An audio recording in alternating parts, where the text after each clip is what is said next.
Welcome to I Told My Story channel. I'm Ryan. Football was my biggest passion. I couldn't resist juggling the ball, even indoors. Lost in the game in the living room, I didn't notice when the door suddenly swung open. Ryan, how many times have I told you to play outside? You'll end up breaking something. My father's voice rang out sharply. Okay, Dad, sorry, I muttered, lowering my head. But the moment he turned around and left, I resumed my game. However, this time, things took a bad turn. The ball flew off my foot and headed straight for the wedding photo of my parents hanging on the wall. The frame fell to the floor, but fortunately, the glass didn't break. As I bent down to rehang the photo, I noticed a small round button on the wall. Driven by curiosity, I pressed it. Suddenly, a hidden compartment in the wall opened, revealing a safe with a digital keypad. I had no idea what I had just discovered, but things had definitely gotten more intriguing. Examining the keypad, I noticed some numbers. Maybe it's my birthday, I thought, and quickly typed it in. But nothing happened. No sound. No click. Disappointed, I paused. Then I remembered the wedding date that was so important to my father. I tried it as a last resort. Bingo! The safe opened quietly. Inside were several stacks of cash and a pile of documents. The money didn't interest me at all. My hand instinctively reached for the top document. When I saw a baby photo of myself, I froze. But the name underneath, it wasn't mine. I was paralyzed, unable to comprehend what it meant. Quickly, I took a photo of the document with my phone, closed the safe, and put everything back in its place. The next morning, as soon as I woke up, I printed the document. Instead of going to school, I headed to the hospital mentioned in the document. At the reception desk, I showed the document to the lady. "Hello, I'd like some information about the baby listed here," I said. She looked at me curiously. "Is this you?" she asked. "No, it's my cousin," I lied quickly. "I need to know the exact time of birth to plan a surprise." The lady shrugged. "Wait here for a moment," she said, and went inside. A few minutes later, she returned with a serious expression. "I found the records, but your cousin died a few hours after birth," she said. I was stunned. "That can't be right. They're alive," I protested. The woman gave me a scrutinizing look. "The baby in the document was stillborn," she confirmed. Desperately, I asked, "Could you tell me the family's address?" After hesitating, she wrote it down and handed it to me. When I looked at the address, my heart sank. It wasn't where I lived. A cold shiver ran down my spine. If the baby in that document was truly me, then the family I was living with wasn't my real family. With a pounding heart, I reached the address the hospital had given me. Taking a deep breath, I knocked on the door. When it opened, I was taken aback. The woman had the same hair color and nose shape as mine. "Hello," I said politely. "Hello, young man. How can I help you?" she asked with a warm smile. I quickly came up with an excuse. "We just moved into the building. My mom wants to bake cookies, but we're out of flour. Could we borrow some?" I asked, trying to sound as innocent as possible. She smiled kindly. "So many people move in and out, we've lost track. Come on in, I just made some fresh cookies. You can take your flour afterward," she offered. I hesitantly stepped inside. While enjoying the cookies, I asked, "These are really delicious. Have you lived here for a long time?" "Yes," she replied with a nostalgic look. "It's been over 20 years. Gathering my courage, I asked, "Do you have any children?" Her eyes welled up and her voice quivered. "I had a child once, but they passed away shortly after birth," she said, taking a deep breath. "Then my husband died, and I've been alone ever since." Noticing that I had finished my cookie, she asked, "Would you like some more?" "They're really good," I replied shyly. "If you have any more, I'd love some." She smiled and went to the kitchen. While she was gone, I noticed a hair strand on the couch. I discreetly placed it into a small plastic bag I had brought with me. That night, I searched the internet to see if it was possible to do a DNA test with hair strands and found a company that offered this service.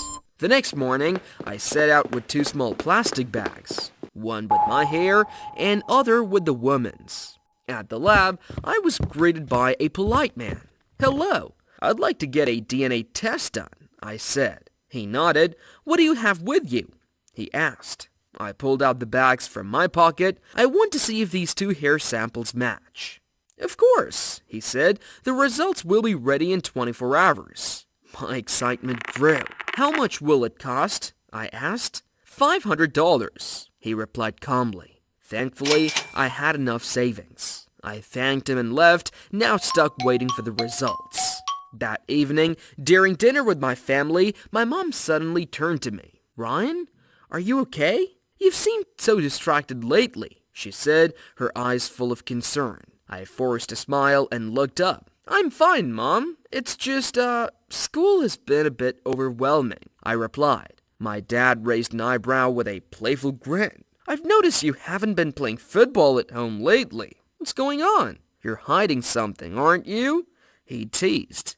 A knot tightened in my chest, and before I could stop myself, I blurted out. "Sometimes, I just don't feel like I belong to this family." As soon as the words left my mouth, I regretted them. My mom's eyes welled up with tears. "Ryan, what are you talking about? We are your family. Everyone goes through tough times, right?" she said, her voice cracking. My dad nodded in agreement. "Yes, son.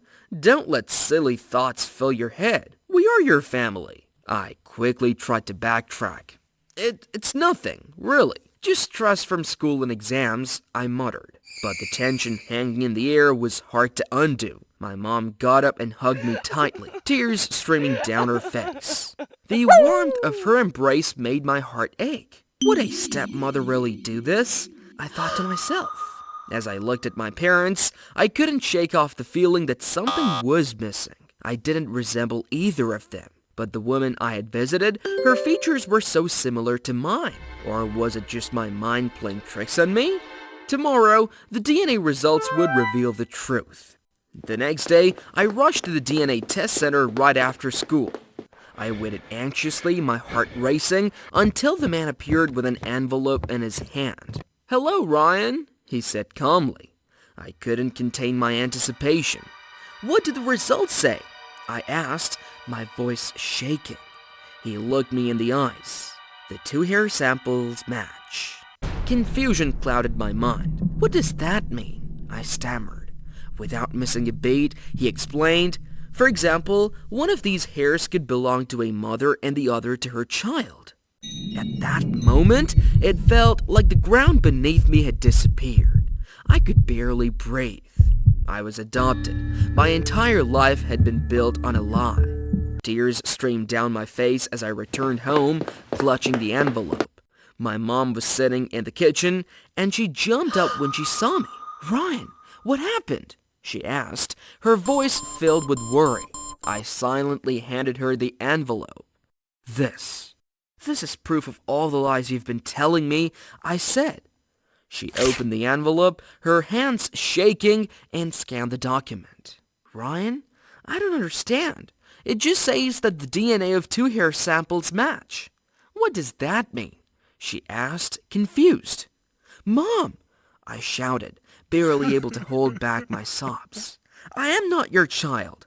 I belong to another woman." My mom's face went pale, tears streaming down her cheeks. "What are you saying? What DNA? What other mother?" she cried. At that moment, my father walked into the room. "Ryan, your mother had no idea," he said, his voice filled with regret. "She's completely innocent." My mom turned to him, her eyes wide with disbelief. "What do you mean, Dave? What haven't you told me?" she asked, her voice trembling. My father took a deep breath, unable to meet my gaze. "That day, when you were born, things didn't go as planned. We lost our baby," he began. "Your mother was in critical condition, and I was left alone, desperate. A nurse approached me and offered a solution. if I paid her, she could switch our deceased baby with another newborn. In my grief, I agreed, and that's how you came to us. Hearing this, rage boiled inside me. This is the last time I'll ever call you Dad. Whatever you've done until now, it's over. From now on, you're nothing but a stranger to me, I said, turning my back on him. Get out of this house, I screamed. As Dave walked out with heavy steps, my mom collapsed into a chair, sobbing uncontrollably. I rushed to her side, embracing her tightly. No matter what, you are my mom, I whispered. Real love is about the effort you put in. We cried together, holding on to each other as if nothing else in the world mattered. After Dave left, my mom immediately called the police. Following an investigation, both my father and the nurse who had helped him were arrested and sentenced to prison at their first trial. Soon after, my mom filed for divorce and it was finalized quickly. My life took a complete new turn. Now I had two mothers, my adoptive mom who raised me during the weekdays and my biological mom whom I spent weekends with. But life had one more surprise for me. One day, while I was at my biological mother's house, she turned to me with a hopeful smile. Ryan, I have something to ask you. What would you think about your other mother moving in with us? We could all live together in this house, she suggested. Tears welled up in my eyes. If she's okay with it, I'd love that, I said. And so, the three of us began living together under one roof. Both of my mothers made me delicious meals and cookies, filling our home with warmth and love. Life, despite all the hardships we had been through, had turned into something truly beautiful. Take care, everyone, and don't forget to subscribe to our channel. See you next time. Bye.